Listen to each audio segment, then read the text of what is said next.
இன்னினா 56 பேர் இருப்பான். 56 தேசத்து ராஜாக்கள் அவர்கள். இந்த பாரத தேசத்துல உள்ள 56 தேசத்து ராஜாக்களும் ராம பட்டாபிஷேகத்துக்கு வந்தார்கள் காமிக்கிறதுக்காக 56 தேசங்களை உள்ளடக்கினது. பலவிதமான மொழிகள், பலவிதமான வாழ்க்கை முறைகள். ஆனா எல்லா மக்களுக்கும் தெரிந்த விஷயம்னா அது ராமாயணமும் மகாபாரதமும் தான். ராமாயணம் தெரியாத ஒரு மனிதன்னு நம்ம நாட்டில் ஒருத்தனை சொல்ல முடியாது. அவன் நம்பிக்கை இருக்கிறவனா நம்பிக்கை இல்லாதவனாங்கிறதே பேச்சு கிடையாது. இன்னி அளவு பரியந்தம் நான் அரசியல் பேச மாட்டேன், அது அவசியமும் கிடையாது. ஆனால் அந்த ராமாயணம் எவ்வளோ ஆழமானதுங்கிறத உங்களுக்கு புரிய வைக்கிறதுக்காக சொல்றேன். இன்னி பரியந்தம் தன்னை பிரகடனப்படுத்திக்கிறவா நான் பரதன் மாதிரிங்கிறான். உலகத்திலேயே கொடுத்த ராஜ்யத்தை திருப்பி கொடுத்தவன் பரதன் தான். ஒப்படைச்ச ராஜ்யத்தை திருப்பி கொடுத்தவன் பரதன் தான். அப்படி யாரும் கொடுத்ததே கிடையாது. நான் பரதன் அதுக்கு நீங்க யாரு எப்படி வேணாலும் இருக்கட்டும். இதுக்கு நாம திருஷ்டாந்தம் எங்கேருந்து எடுக்கிறோம்? ராமாயணத்துல இருந்து எடுக்கிறோம். நல்லவாளா இருந்தாலும் சரி, கெட்டவனா இருந்தாலும் சரி. திருஷ்டாந்தம் ராமர்னு ஒருத்தர் கிடையாது, அது கற்பனை கட்டுக்கதை அப்படின்னு சொல்லிவிட்டு நாங்க ராவண வம்சம்னு சொல்றவா இருக்கவா எத்தனை பேர் இருக்கா? நீ நம்பினா ரெண்டையும் நம்பணும். எப்ப ராமன் இல்லைன்னு சொல்லிட்டியோ அப்ப ராவணனும் இல்லை. ராமர் ஆரியனா, ராவணன் திராவிடனா. இது ஜாதியே கிடையாது. இப்படியே பொய் சொல்லியே உலகம் முழுக்க. இப்ப மிந்திலாம் ரொம்ப கஷ்டப்பட்டோம் நாங்க அதை சொல்றதுக்கு. ஜனங்கள் நம்ப மாட்டேன்னுட்டா. திராவிடர்னு ஒரு ஜாதி கிடையாது. திராவிடம்னா அது ஒரு தேசம். அது பஞ்ச திராவிடம் அப்படின்னு. திராவிடம்னா 3 பக்கமும் சமுத்திரத்தால் சூழப்பட்டதான பூமிக்கு திராவிடம்னு பெயர். இந்த கீழே கூம்பு மாதிரி இறங்கிறது பாருங்க, இதுக்குதான் திராவிடம்னு பேர். குஜராத், மகாராஷ்டிரா, ஆந்திரா, கர்நாடகா, தமிழ்நாடு, கேரளான்னு ஒரு நாடு முன்னாடி கிடையாது, அது சேர தேசம்தான். இந்த 5 இடத்துக்கும் திராவிடம்னு பேர், பஞ்ச திராவிடம்னு பேர். அதனாலதான் நாயன்மார்கள் கதையை எடுத்து பார்த்தா இந்த 5 நாட்டிலேருந்தும் நாயன்மார்கள் உண்டு. குஜராத்தில் ஒரு நாயன்மார் இருந்தார். நாயன்மார்கள் சரித்திரத்தை எடுத்து பார்த்தா தெரியும். 63 பேர்ல இந்த 5 தேசத்திலிருந்தும் நாயன்மார்கள் இருந்தார்கள் அப்படின்னு கதை வர. இது ஒரு நாட்டை குறிக்கிற வார்த்தையே தவிர, இடத்தை குறிக்கிற வார்த்தையே தவிர இனத்தை குறிக்கிற வார்த்தை கிடையாது.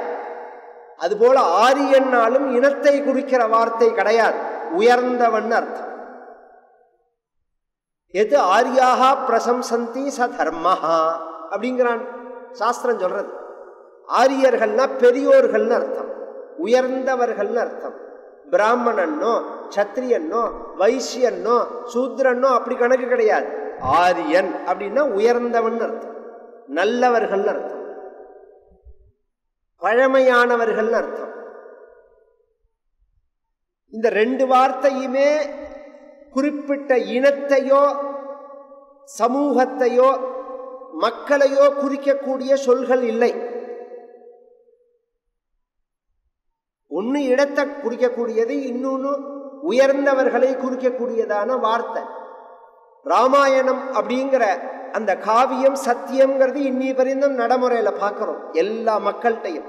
அதுபோல மகாபாரதத்தை எப்படி சொன்னா புரியும்னா, இன்னைக்கும் கிராமங்கள்ல கூத்து நடக்கிறது பாருங்க, தெருக்கூத்து. அந்த மாரியம்மன் கோவில் திருவிழாவில் எல்லாம் கூத்து நடக்குது. அதுக்கு ஆதாரமான கதைகள் எல்லாம் பாரதத்திலேருந்து தான். பாரதத்திலேருந்து வந்ததுன்னா அத்தனை கதைகள், அவ்வளோ கதைகள். பாரதத்துல சொல்லப்படாத கதைகளே கிடையாது. இந்த நாட்டுல எத்தனை கதை உண்டோ அத்தனை கதையும் இந்த பாரதத்துல இருக்கு. அதுதான் ஆச்சரியம். இந்த பாரத தேசம்னு நான் சொல்றேனே, அகண்ட பாரதம்னு, இதுல இருக்கக்கூடிய அத்தனை கதைகளும் இதுல இருக்கு. அப்ப சில பேர் கேட்பா, அத்தனை கதைகளும் இருக்கு அப்படின்னு சொன்னா இப்ப யாரெல்லாமோ சொல்றோமே அவ கதையெல்லாம் இருக்கான்னு. அந்த கதையெல்லாம் கிடையாது. பின்ன யார் தர்மிஷ்டர்களோ, யார் சத்தியசந்தர்களோ, யார் உத்தமர்களோ, யார் தர்ம பிராணர்களாக வாழ்ந்தவர்களோ அவர்களுடைய கதை. அலெக்சாண்டர் இருந்தார், ஜான் கென்னடி இருந்தா, இப்படிலாம் நிறைய பேரை சொல்றா ஹிஸ்டரியில. அக்பர் இருந்தார், பாபர் இருந்தார். அதெல்லாம் வியாசர் எழுதலையான்னா எழுதல்ல. ஏன் எழுதலைன்னா அவருக்கு அதுல விருப்பம் இல்லை, அதனால எழுதல்ல. ஏன் விருப்பம் இல்லைன்னால், உன் கண்ணுக்கு வேணா அவன் பெரியவன், வியாசருடைய கண்ணுக்கு அவன் புழுவுக்கு சமானம்.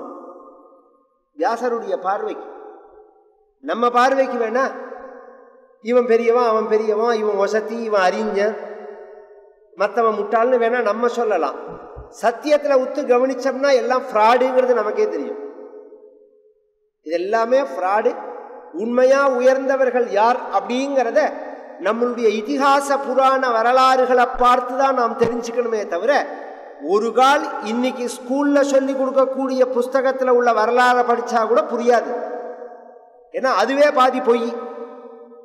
இவதான் பொய்ன்னு நிரூபணம் ஆயிட்டு வரது. இதெல்லாம் பொய் அப்படி. அவ்வளோ ஃப்ராடு, அவ்வளோ அயோக்கியத்தனம், அவ்வளோ கீழ்த்தரமான புத்தி. இந்த ஜனங்களை ஏமாத்தணும், மந்த மாதிரி வச்சுக்கணும் அப்படிங்கிறதுக்காக.